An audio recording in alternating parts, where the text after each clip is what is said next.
Hey everyone, it's your guy back again, and today we are diving into something that is making Japan squirm. Like never before, we are talking about a two-front pressure cooker with both China and the United States leaning hard on Japan at almost the exact same time. Is that just bad luck, or is there something more calculated going on beneath the surface?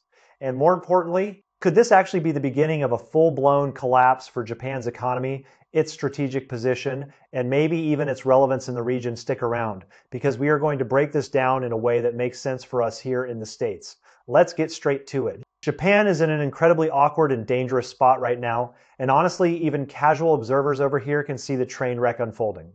On one side, China has drawn a clear line in the sand by tightening controls on critical supply chains. Rare earths, high purity metals, specialty chemicals, the kinds of materials that Japan's shiny, high-end manufacturing sectors absolutely cannot live without. Suddenly, those factories that used to hum with pride and precision are now staring at empty warehouses and idle machinery. Raw materials aren't coming in. Assembly lines are grinding to a halt, and finished products aren't going out the door. On the other side, the United States is not sitting on its hands either. We have our own tariff barriers, our own reshoring initiatives, our own manufacturing realignment strategies, and a whole suite of policies designed to bring production back home and protect our own economic interests. That combination of American trade measures is making it significantly harder for Japanese exporters to find reliable, profitable markets abroad. And if that weren't enough, the Japanese yen has absolutely cratered, hitting a 40-year low against the US dollar. For a country that imports nearly all of its energy, most of its food, and a huge chunk of its industrial raw materials. That is not just bad news, that is a slow-motion economic disaster that is already squeezing everyday households. Now, let's be honest here. Japan has been paying what looks an awful lot like protection money for decades, playing the loyal and obedient sidekick in America's grand strategic playbook across the Asia-Pacific. They host our bases, they buy our debt, they align with our votes at the UN, and they consistently act as our forward outpost in the region. And what do they get for all that loyalty? Their real economy gets hammered by Chinese countermeasures, their industrial base gets disrupted by supply chain restrictions, and their financial system gets continuously drained by the interest rate gap that favors the US dollar. It is a classic lose-lose scenario, plain and simple. So here is the real question that we as Americans should be asking. Is this a massive strategic miscalculation on Tokyo's part? Or did Japan never really have a viable alternative to begin with? Today, we are going to unpack three core issues that get to the heart of this mess. First, why are both China and the United States putting pressure on Japan at the same time?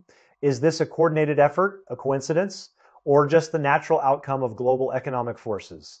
Second, under this double squeeze, exactly what strategic room to maneuver has Japan actually lost? And how deep do those losses go? And third, and this is the kicker that should concern anyone who cares about regional stability. How did the country that used to be the absolute master at balancing between Beijing and Washington end up painting itself into a corner with no way out?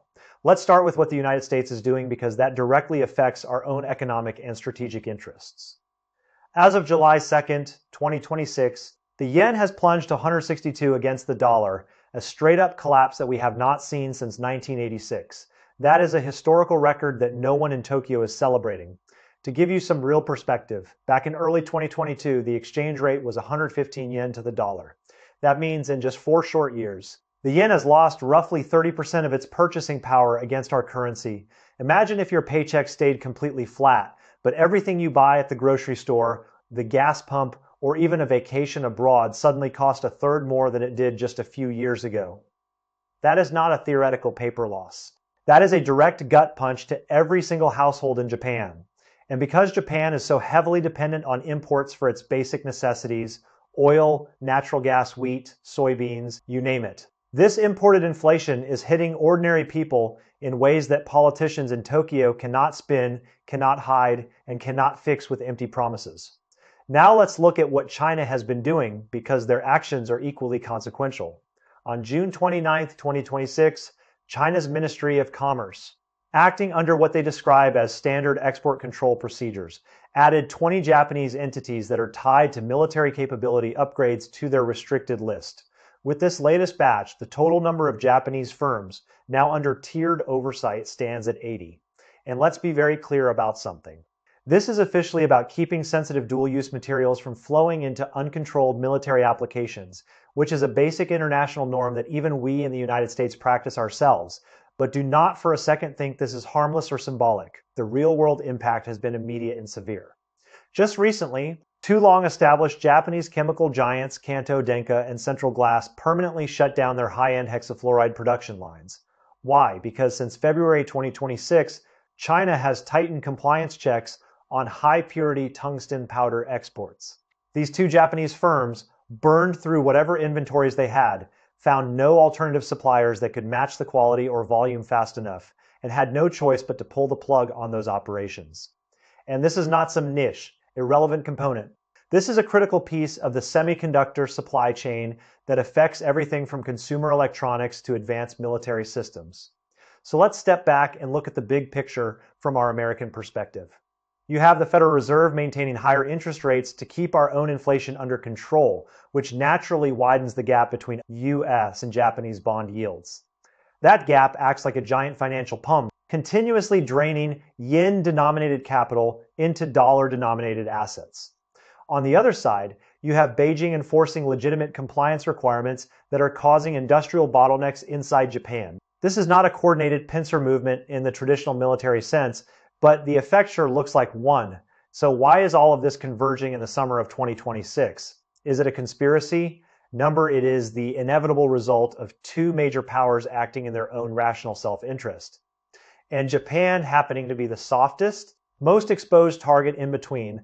Let's dig deeper into the American side first, because this directly ties into our own economic policy. The Fed is keeping rates high for a very clear reason: to tame domestic inflation and stabilize our own economy after years of stimulus and supply chain disruptions.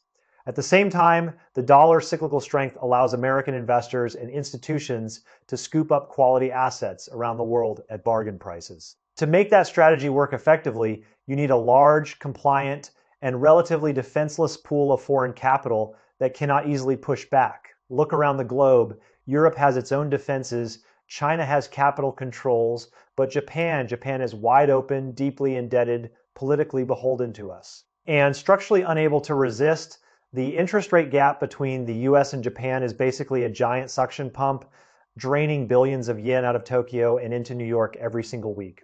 That is not personal. That is just how dollar hegemony operates in the real world.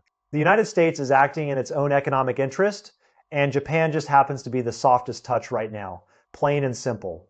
Now, on China's side, the export controls are rooted in legitimate national security concerns that any major power would take seriously. Japan's domestic military expansion is accelerating at a breakneck pace, and that should raise eyebrows not just in Beijing, but here in Washington as well. Take Mitsubishi Heavy Industries. For example, they currently command a staggering 55% of Japan's domestic arms market, making them a de facto monopoly in the country's defense industrial base, and they are not resting on their laurels. They have publicly planned to double their military production value from 500 billion yen in 2022 to 1 trillion yen by 2026. That is a 100% increase in just 4 years. An aggressive ramp up that would make any neighboring country nervous. But it does not stop there. These defense giants are deeply intertwined with Japan's ruling political class. In 2024 alone, Mitsubishi Heavy funneled roughly 330 billion yen in political donations to the Liberal Democratic Party, the same party that sets defense policy and approves military budgets. That is not pocket change, that is buying influence at the highest levels of government. When you pour that much money into expanding your military-industrial complex, you cannot possibly be surprised when your largest trading partner and regional neighbor decides to tighten the screws on dual-use materials. That is just basic, logical, self-preserving behavior. Now, conventional economic textbooks will tell you that a weaker currency is supposed to be a gift for exporters. The logic is simple. Your goods become cheaper abroad, so you sell more units, you gain market share, and your trade balance improves. That sounds great on paper, right? But look at Japan today. They are trapped in a death spiral that defies those old textbook assumptions. Why? Because modern high-end manufacturing is not a solo act. It depends on seamless, reliable global supply chains. It does not matter how cheap your currency makes your final products if you cannot actually source the raw materials and intermediate goods to build them in the first place. Take the tungsten hexafluoride example again, with high purity tungsten powder locked up behind Chinese compliance checks. Japanese producers simply cannot get the raw stuff they need. The result, prices for tungsten hexafluoride shot from $300 to $400 per kilogram at the start of 2026 to a staggering $600 to $800 per kilogram by mid-year. That is a doubling of material costs in just a few months. Enough to eat up any tiny price advantage from the weaker yen in one massive, painful gulp. And it is not just semiconductors. Japan's automobile sector, which is the backbone of their industrial economy, is bleeding just as badly. Key rare earth elements for electric vehicle motors, things like neodymium and dysprosium, are mostly sourced from China. With supply chains disrupted, some Japanese automakers reportedly have less than 20 days of inventory left. Toyota and 4 other major car manufacturers have been forced to slash EV production targets. If you cannot even build the cars, how in the world are you going to export your way out of trouble? Now, some of you might be asking a very reasonable question. If the weak yen is causing so much pain, why doesn't the Bank of Japan just raise interest rates to prop up the currency? That seems like the obvious textbook solution, right? But here is the dirty secret that nobody in Tokyo wants to admit. They are absolutely terrified of doing that. Let us look at Japan's fiscal reality. Their government debt now exceeds 260% of GDP. That is one of the highest debt to GDP ratios in the developed world. And it is not even close if the Bank of Japan were to raise rates sharply in order to defend the yen. The interest payments on that massive mountain of debt would skyrocket, potentially bankrupting the state within a few years. And that is not even the worst part. A rate hike would almost certainly pop the bubble in Japan's heavily indebted traditional industries, their real estate market, and their overvalued stock market. And guess who gets crushed in that scenario? Not the politicians, not the big conglomerates, but ordinary families with mortgages, pensions tied to the stock market, and jobs dependent on zombie companies that cannot survive higher borrowing costs.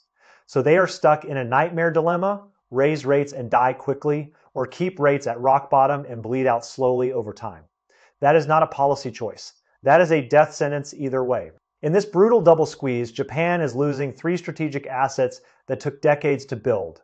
And once those are gone, its economic standing in Asia and its relevance to American strategic calculations could face a permanent downgrade.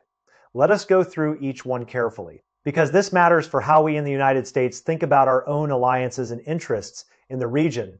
First, Japan has effectively lost its pricing power over core industrial materials. For decades, Japanese firms dominated the global market for semiconductor materials, photoresist, specialty gases, high purity chemicals, you name it. They named their price, and the rest of the world had to pay up because there were no viable alternatives. But now, with production lines stalled due to supply chain disruptions and compliance issues, Chinese firms like CNMC Specialty Gas and others are stepping in aggressively to fill the gap across 14 key semiconductor material categories. Chinese suppliers are not just matching what Japan used to make, they are offering competitive products at competitive prices. And they are setting their own pricing structures without any reference to the old Japanese monopoly. That means Japan has lost the ability to dictate terms in a market they once controlled. Absolutely, think Japanese business leaders are not panicking? They absolutely are. Just this year, a consortium of more than 8,102 Japanese companies operating in China put together a formal white paper pleading with Beijing to streamline dual-use item reporting requirements. Translation, they are begging for looser export controls. But let us be completely clear about something. Business white papers and corporate lobbying do not override national security. That red line is not moving, and no amount of Japanese corporate pressure is going to change that reality. Second, Japan is getting systematically sidelined in Asia's evolving economic architecture. For years, they rode their technological edge, their brand reputation, and their first mover advantages to run the regional supply chain as the undisputed top dog. They were the lead engineer, the quality controller, and the premium supplier all rolled into one. But now, with the yen in freefall and their supply chains crippled by external pressures, both China and South Korea are moving in at lightning speed to fill the gaps that Japan leaves behind.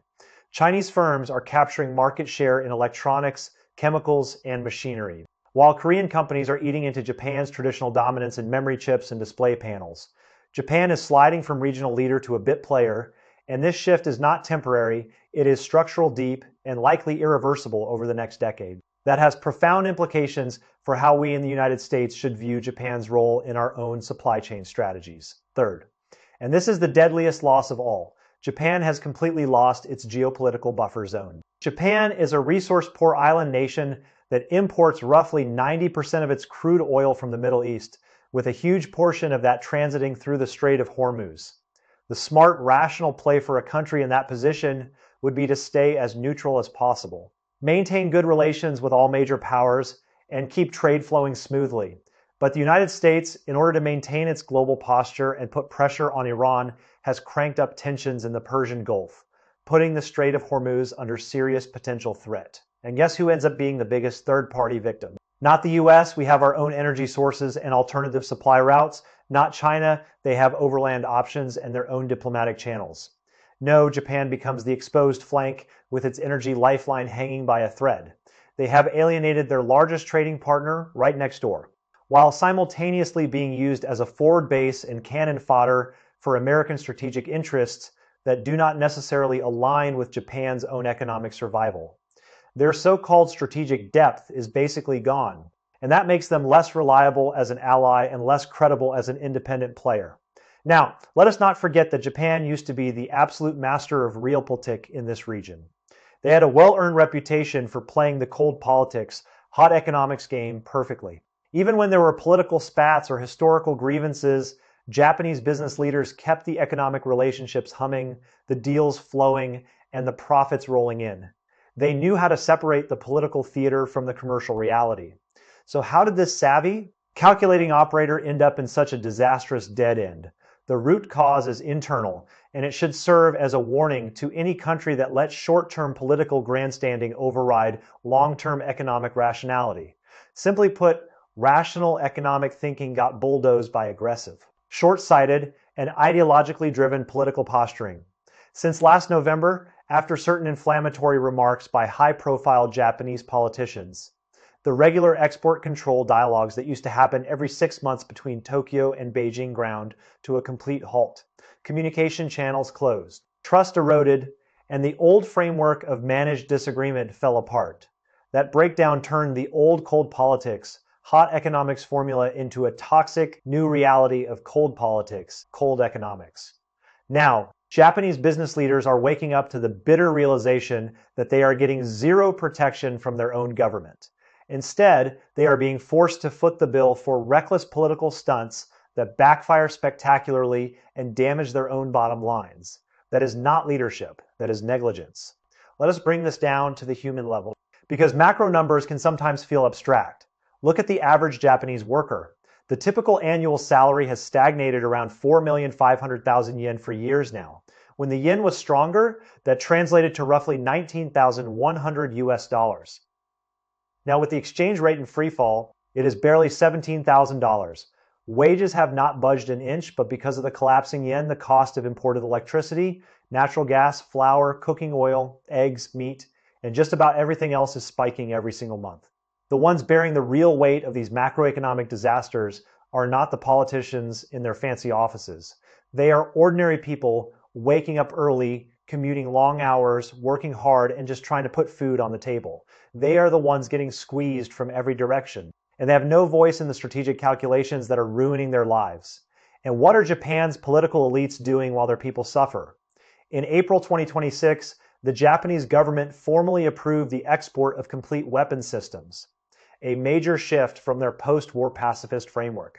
They are also rolling out improved Type 12 anti-ship missiles with a range exceeding 1,000 kilometers, which is not a defensive weapon by any stretch of the imagination. This is not about normalizing their defense posture in a responsible way. This is a direct test of constitutional constraints and regional red lines, and it is only pushing Japan further down a dead-end road where they have fewer friends, more enemies, and no easy way back. From where I sit, as an American looking at this whole mess, here's the bottom line. Japan's current predicament is not just their problem.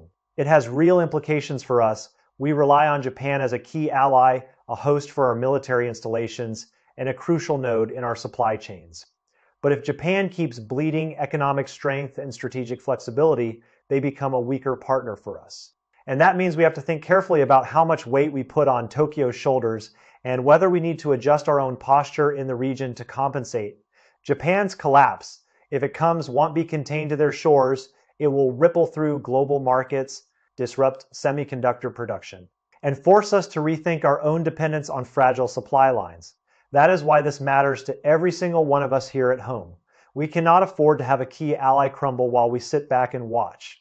We need to be thinking about our own supply chain resilience, our own trade policies, and our own military posture in the Pacific, because if Japan falters, the entire regional balance shifts, and not in our favor.